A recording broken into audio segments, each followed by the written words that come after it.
Hello student, अब हम लोग सीखेंगे एक्सरसाइज नंबर 10.2 का क्वेश्चन नंबर 12। क्वेश्चन नंबर 12 में दिया गया है 4 सेंटीमीटर त्रिज्या वाले एक वृत्त के परिगत। ये 4 सेंटीमीटर त्रिज्या वाला एक वृत्त है जिसकी त्रिज्या 4 सेंटीमीटर है और ये वृत्त है और इसके परिगत एक त्रिभुज ABC इस प्रकार खींचा गया है कि रेखाखंड BD और DC जिनमें स्पर्श बिंदु D द्वारा BC विभाजित है। स्पर्श बिंदु D है की लंबाइयाँ 8 और 6 हैं, तो मतलब BD की लंबाई जो है वो 8 सेंटीमीटर है और DC की लंबाई जो है वो हमारी 6 सेंटीमीटर है। देखिए आकृति। अब उसके बाद भुजाएं AB और AC ज्ञात करना हम लोगों को। AB और AC ज्ञात करने के लिए देखिए सबसे पहले इसमें हम लोगों को रचना भी अपने आप से करनी पड़ेगी। पहले देखिए जिस तरीके से ये त्रिज्या है और त्रिज्या स्पर्श रेखा के साथ 90 डिग्री का कोण बनाती है, इसी तरीके से इधर भी एक रेखा खींचेंगे और इधर भी एक रेखा खींचेंगे। और पहले हम लोग बनाएंगे, पहले देखिए AE और AF दिया नहीं गया है क्योंकि ये 8 है तो ये भी 8 होगी, ये 6 होगी तो ये भी हमारी 6 हो जाएगी। तो यहाँ पर सबसे पहले लिखेंगे, जब इसका हल करेंगे, हल करने में हम लोग लिखेंगे माना AF बराबर में AE और बराबर में x। इसको हम लोगों ने x मान लिया, x सेंटीमीटर। तो ये x हो गई हमारी, ये x हो गई और इधर ये वाली भी x हो गई।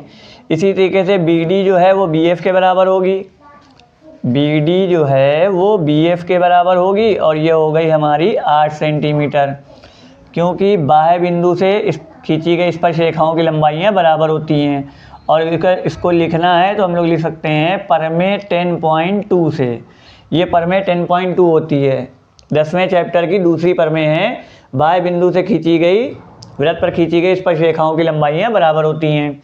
तो AF AE के बराबर हो गया, BD जो है वो BF के बराबर हो गया, इसी तरीके से CD जो है वो CE के बराबर हो जाएगा। ये हो जाएगा हमारा 6। तो यहाँ पर लिख देंगे CD बराबर में CE और ये भी हो गया हमारा 6 सेंटीमीटर। और देखिए OD हमारी वृत्त की त्रिज्या है, तो जब OD 4 है तो OE भी 4 होगी और OF भी हमारी 4 सेंटीमीटर होगी। अब सबसे पहले देखिए हम लोग त्रिभुज ABC का क्षेत्रफल निकालेंगे। और त्रिभुज ABC का क्षेत्रफल निकालने के लिए, क्योंकि जहाँ पर तीनों भुजाएं दी जाती हैं वहाँ पर जो है हेरोन्स फार्मूला लगता है, जो कि 9th क्लास में था।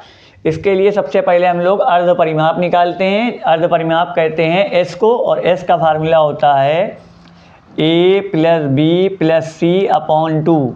और A का मतलब ABC जो है वो त्रिभुज की तीनों भुजाएं हैं। और त्रिभुज की तीनों भुजाएं के लिए देखिए, या तो पहले जो है S की जगह पे पहले हम लोग तीनों भुजाएं पहले निकाल लेते हैं। देखिए सबसे पहले तीनों भुजाएं निकालने के लिए पहले हम लोग निकालते हैं AB की जगह पे x में 8 को जब जोड़ेंगे तब AB की वैल्यू आएगी, तो ये हो जाएगा 8 + x सेंटीमीटर। इसी तरीके से BC में 8 में 6 जोड़ा तो ये तो जुड़ जाएगा 14 सेंटीमीटर, क्योंकि x जुड़ता नहीं है। इसी तरीके से हमारा आ जाएगा AC, और AC जो है 6 में x को जोड़ने पे आएगा और ये हो जाएगा हमारा सेंटीमीटर, और क्योंकि ये भी जुड़ेगा नहीं तो ये हमारा A हो गया, ये B हो गया और ये C हो गया। अब हम लोग निकालेंगे अर्ध परिमाप S, और S बराबर होता है A + B + C upon 2। A की जगह पे लिखा हम लोगों ने 8 + x, B की जगह पे लिखा ये हमने 14 और C की जगह पे लिखा 6 + x और बटे में 2। अब देखिए x में x जोड़ेंगे तो ये हो जाएगा हमारा 2x, और 14 में 6 जोड़ा 20 और 8 हो गया हमारा 28/2। अब जब इसमें से 2 कॉमन ले लिया ऊपर वाले से तो ये हो गया x + 14। 2 जब कॉमन निकल जाएगा, 2 से 28 को भाग करेंगे 14/2 और 2 से 2 कट गया, तो ये आ गया हमारा x + 14 सेंटीमीटर। ये वैल्यू आ गई हमारी S की। अब हम लोग निकालेंगे त्रिभुज का क्षेत्रफल। तो यहाँ पर फार्मूला होता है हमारा त्रिभुज ABC का क्षेत्रफल बराबर, और ये हेरोन्स फार्मूला कहलाता है। इसका फार्मूला होता है √S S - A S - B और S - C। अब ये रूट हमारा इसी रहेगा और S की वैल्यू है हमारी x + 14। और यहाँ पर भी s की जगह पे लिखा हम लोगों ने x + 14 और माइनस का साइन। अब a की जो वैल्यू है वो ये है, a की वैल्यू क्या है हमारी 8 + x, ये हमारा a b और c है, समझ लिए, यहाँ पर लिख भी सकते हैं a b और c है। तो a की वैल्यू है 8 + x, लेकिन ये लगा है बीच में माइनस का साइन, तो ये जो है अंदर के साइन को बदल देगा, तो ये हो जाएगा 8 - x। इसी तरीके से s की जगह पे लिखा हम लोगों ने x + 14 और यहाँ पर b की वैल्यू दे रहा है 14, तो 14 हमने इसी उतार दिया। फिर उसके बाद s की जगह पे लिखा x + 14 और c की वैल्यू है 6 + x, फिर ये माइनस जो है अंदर वाले साइन को बदल देगा, तो ये हो जाएगा 6 - x। अब देखिए यहाँ पर x से x कट रहा है, यहाँ पर 14 से 14 कट रहा है, यहाँ पर x से x कट रहा है, तो ये हो जाएगा हमारा रूट x + 14 हमारा इसी रहेगा, और 14 में से 8 गया, ये हो गया 6, यहाँ बचा हमारा x, और यहाँ 14 में से 6 गया, बचा 8। अब इसको हम लोग क्या कर सकते हैं, बहुत ज़्यादा क्या कर सकते हैं, x + 14 हमारा इसी रहेगा, और ये हो गया 8 × 48x, गुणे में 48x आ गया, और त्रिभुज का क्षेत्रफल होता है सेंटीमीटर स्क्वायर। इस तरीके से हम लोगों ने पूरे बड़े वाले त्रिभुज का क्षेत्रफल निकाल लिया। अब बड़े वाले त्रिभुज का क्षेत्रफल निकल आया। अब हम लोग दूसरी तरीके से इस त्रिभुज का क्षेत्रफल निकालेंगे, और उसको निकालने के लिए सबसे पहले देखिए, अगर हमारे पास कोई भी एक समकोण त्रिभुज होता है इस तरीके से, जिसमें नीचे वाला आधार होता है और ये हमारा लंब होता है, या ऊंचाई भी कह सकते हैं, लंब को हम लोग ऊंचाई भी कह सकते हैं, तो ये समकोण त्रिभुज है। और समकोण त्रिभुज में फार्मूला होता है हमारा, त्रिभुज का क्षेत्रफल बराबर 1/2 गुणे आधार गुणे ऊंचाई, आधार गुणे ऊंचाई। एक इस तरीके से भी होता है, और एक अगर इस तरीके से चित्र बना है और ये, तो ये हमारी ऊंचाई हो जाती है, और ये हमारा आधार यानी कि बेस ये पूरा लिया जाता है। इसके लिए हम लोग क्या करेंगे, सबसे पहले देखिए यहाँ से हम लोगों ने इसको मिलाया, B से O को मिलाया, C से O को मिलाया, और यहाँ पर C से A को मिलाया। अब इसमें हम लोगों को अंदर त्रिभुज ABC का क्षेत्रफल, तो ये बड़े वाले का क्षेत्रफल निकल आया था। अब जब इसको हम लोग 3 तरीके से निकालेंगे OBC का क्षेत्रफल, OAC का क्षेत्रफल और OAB का क्षेत्रफल, तो इससे भी हमारा जब इन तीनों के क्षेत्रफल को जोड़ेंगे तो बड़े वाले त्रिभुज का क्षेत्रफल निकल आएगा। तो यहाँ पर जब हम लोग इसको करेंगे, तो इसके लिए देखिए सबसे पहले हम लोग यहाँ पर लिखते हैं त्रिभुज ABC का क्षेत्रफल। त्रिभुज ABC का जो क्षेत्रफल होगा वो त्रिभुज OBC के क्षेत्रफल के, त्रिभुज OBC का क्षेत्रफल प्लस त्रिभुज OBC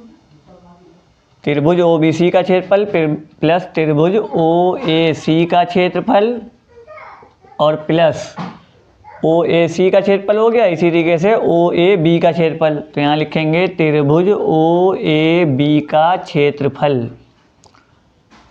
अब देखिए त्रिभुज ABC का जो क्षेत्रफल है वो हमारा निकल चुका है रूट, यहाँ पर लिखेंगे x + 14 और गुणे में 48x, ये हमारा त्रिभुज ABC का क्षेत्रफल आया। अब त्रिभुज OBC का क्षेत्रफल निकालने के लिए इसका फार्मूला होता है 1/2 गुणे आधार गुणे ऊंचाई, तो 1/2 ऐसी रहेगा, और OBC के लिए आधार होगा हमारा BC, यहाँ लिख देंगे आधार की जगह लिख देंगे BC, और ऊंचाई हो जाएगी हमारी OD।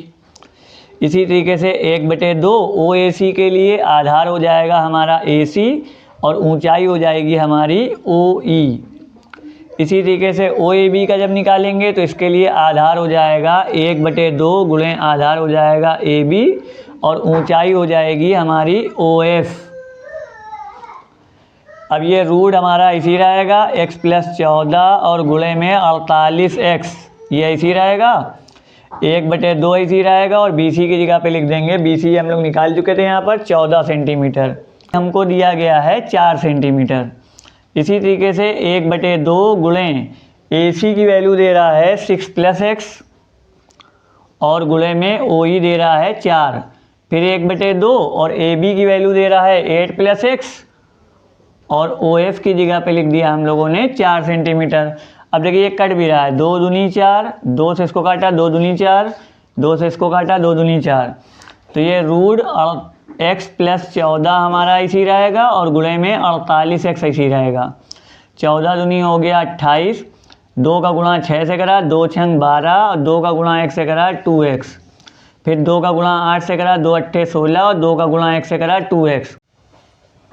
ये रूट हमारा जो है ये ऐसी रहेगा, रूट x प्लस 14 और गुणे में 48x और बराबर में 2x में 2x जोड़ा, ये हो गया हमारा 4x, 28 में 12 जोड़ा 40, 40 में 16 जोड़ेंगे ये हो जाएगा हमारा 56 और फिर रूट x प्लस 14 और गुणे में 48x ये हमारा इसी रहेगा और 4 और 56 4 के टेबल में आ रहे हैं तो यहाँ हो जाएगा x प्लस 14, 4 से 56 को भाग करेंगे 14 आ जाएगा। अब ये जो रूट लगा हुआ है, रूट जब दूसरी तरफ पलटता है स्क्वायर में, जैसे स्क्वायर पलटता है रूट में तो रूट पलटेगा स्क्वायर में, ये हो जाएगा हमारा x प्लस 14 और गुणे में 48x बराबर में हो जाएगा 4 ब्रैकेट में x प्लस 14 का होल स्क्वायर। अब ये x प्लस 14 इसी रहेगा और गुणे में 48x इसी रहेगा और ये 4 का स्क्वायर हो गया 16 और ब्रैकेट में x प्लस 14 का होल स्क्वायर। अब देखिए इधर भी x प्लस 14 है, इधर भी x प्लस 14 का होल स्क्वायर है, तो अगर ये बटे में ले जाके काटेंगे तब भी कट जाएगा या इसे भी काट सकते हैं। x प्लस 14 से एक स्क्वायर कट गया। इसी तरीके से 16 से काट दिया, 16 का कलम 16, 16 तिहाई 48, तो यहाँ पर बच गया हमारा 3x और यहाँ पर हो गया हमारा x प्लस 14। अब x वाले एक तरफ और नंबर एक तरफ, तो ये हो गया 3x माइनस x बराबर में 14, तो ये हो गया 2x बराबर 14, तो x बराबर हो गया 14/2 यानी कि आ गया हमारा 7 सेंटीमीटर। अब हमको निकालना क्या था, निकालना है हमको AB और AC। तो AB और AC निकालने के लिए देखिए AB की जो वैल्यू थी यहाँ से देख लिए, AB की वैल्यू है 8 प्लस x, ये हो जाएगा 8 प्लस 7 मिल के हो गया हमारा 15 सेंटीमीटर और AC की वैल्यू थी 6 प्लस x, ये हो गया 6 प्लस 7 बराबर में हो जाएगा 13 सेंटीमीटर। तो ये 15 और ये 13, ये हमारा आंसर हो जाएगा इस तरीके से।